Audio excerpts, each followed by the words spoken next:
Tech Co, le grand live du numérique sur BFM Business. On poursuit avec Arthur Millerand, qui est avocat associé chez Parallèle Avocat. Bonsoir. Bonsoir. Arthur, alors on va reparler de la LOM, la loi sur les mobilités. Que peut-on attendre ? Alors, c'est les innovations, hein. On l'a encore vu à l'instant, dans la mobilité se multiplient, les voitures autonomes, les solutions innovantes de livraison. On voit des petits robots qui vont bientôt se balader un peu partout. Alors, face à ces changements, le gouvernement a préparé une loi qui s'appelle la LOM, donc la loi sur les mobilités, qui va être examinée au Parlement dans les tout prochains jours. Hein, c'est ça. On est en plein dans l'actualité. Alors, qu'est-ce qu'on peut en attendre, Arthur ? Avec le numérique, on vit une véritable révolution et les transports sont au cœur de ces mutations. Tout d'abord, des mutations technologiques. Le transport, c'est les données, l'intelligence artificielle, les algorithmes. Ensuite, c'est des mutations sociétales où, quand on parle de transport, on parle d'accessibilité aux services, que ce soit services publics ou services privés, mais aussi d'organisation du territoire et d'accessibilité.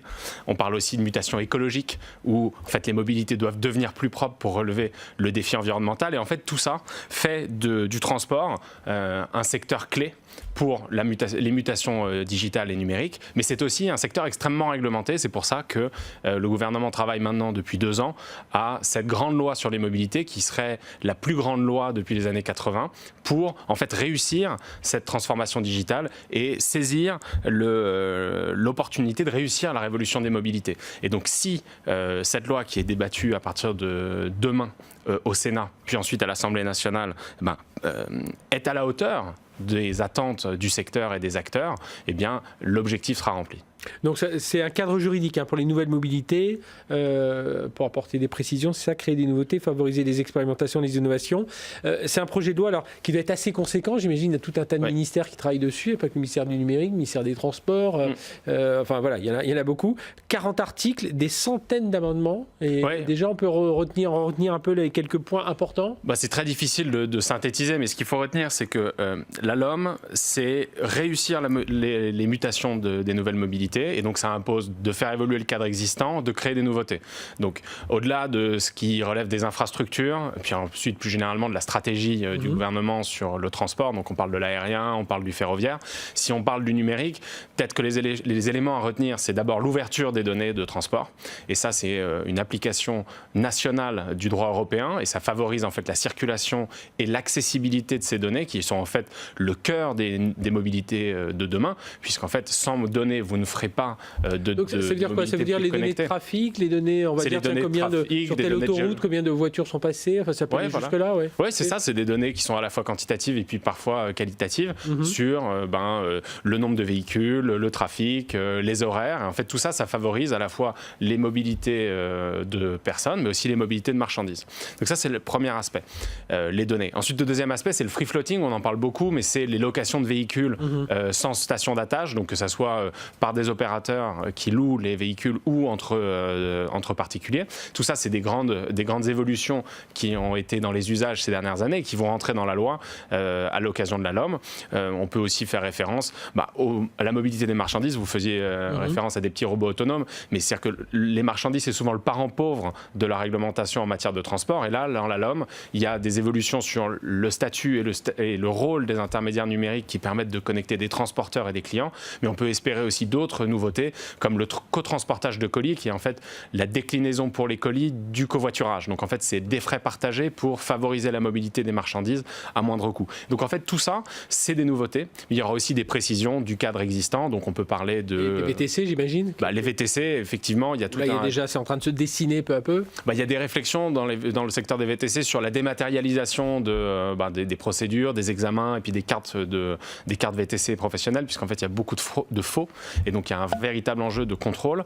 Mais on peut aussi faire référence à des sujets d'actualité qui sont les relations entre les travailleurs indépendants et les plateformes qui leur permettent de trouver des clients, où il y a à la fois un double enjeu qui est sécuriser ces modèles pour qu'ils puissent perdurer dans le temps, mais aussi favoriser la protection sociale des indépendants pour en fait réussir l'avenir du travail et l'explosion de ce que c'est qu'être aujourd'hui freelance. Oui, puis il y avait une petite musique aussi qu'on commence à entendre sur le partage des frais lorsqu'on fait du covoiturage, tout ça là aussi. Mais il va y avoir un peu plus de réglementation dans ce domaine? Le covoiturage, il y a le champion national Blablacar, mais aussi plein d'autres, qui a eu une loi en 2015, mais la notion de partage de frais, qui en fait fonde ce que c'est que le covoiturage, va être sans doute précisée avec la LOM et par décret ensuite. Alors beaucoup de ces sujets, on les connaît, sont régulièrement débattus, mais là, selon vous, Arthur Millerand, ça va être quoi la plus grande nouveauté dans cette loi d'orientation sur les mobilités? Chez Parallèle, nous on est des avocats, donc en fait on s'intéresse à ce qui peut être innovant d'un point de vue juridique. Et une des grandes, disons pas nouveautés, mais des éléments notoires, c'est ce qui s'appelle l'expérimentation des nouvelles mobilités. Donc encore une fois, la LOM, pour réussir ces mutations, se rend bien compte que fixer des règles trop strictes ne va pas permettre en fait aux entrepreneurs de s'adapter. Donc ils ont créé un article qui, j'espère, sera adopté, mais qui vise à habiliter le gouvernement à prendre des ordonnances, donc de manière beaucoup plus simple que de prendre une loi, donc prendre des ordonnances pour tester des nouvelles solutions de mobilité. Donc s'adapter, on a les trottinettes qui arrivent, tiens on va voir, on va réglementer, on va s'adapter aux trottinettes et puis on fait une ordonnance plutôt que recréer une loi sur la circulation dans les villes par exemple. Alors l'objectif c'est d'identifier effectivement des opportunités. En fait tout le débat dans la LOM, ça sera quel est le champ de ces éventuelles expérimentations. Là aujourd'hui on parle de réduire les fractures sociales et territoriales, mais on pourrait imaginer un champ beaucoup plus large. Donc ça sera sans doute en débat. Et l'objectif concrètement c'est de lever les barrières juridiques et de supprimer les sanctions pour qu'on puisse entreprendre. Donc en gros, c'est favoriser des tests. Donc en fait, c'est de dire sur tel projet qui va atteindre tel objectif pendant telle période de temps, il n'y aura pas de sanctions, pas d'exigences réglementaires. Et en fait, au terme de cette période d'expérimentation, soit c'est un succès et à ce moment-là, c'est consacré dans la loi, soit en fait, ça n'en est pas un. Et les entrepreneurs n'auront pas pris les risques qu'aujourd'hui, parfois, ils sont malheureusement contraints de prendre. Je prenais l'exemple des trottinettes, c'est un peu ça. On laisse un peu quelques mois, puis après on dit allez, elles ont le droit sur la route, elles n'ont pas le droit sur le trottoir. Ça pourrait être, c'est un exemple, ça par exemple, très concret d'une expérimentation. On pourrait aller en avant, puis revenir un peu en arrière, légiférer un peu plus. Alors le cas des trottinettes électriques, c'est un cas très intéressant parce que c'est une nouveauté à la fois de véhicule et de manière d'opérer. C'est-à-dire que le véhicule n'est pas défini par le code de la route et donc en fait il n'y a pas de régime juridique. Donc en fait les pessimistes vont appeler ça un flou juridique, les optimistes appelleront ça une opportunité, mais toujours est-il que quand on entreprend là-dedans, il faut prendre conseil et s'intéresser à ça et ça fait courir des risques à l'entreprise.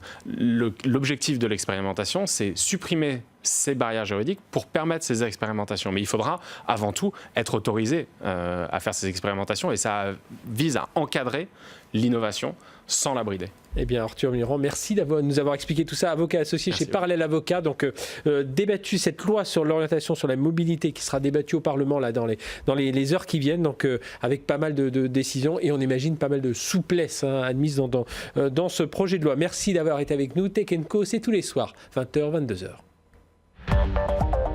Tech & Co, le grand live du numérique.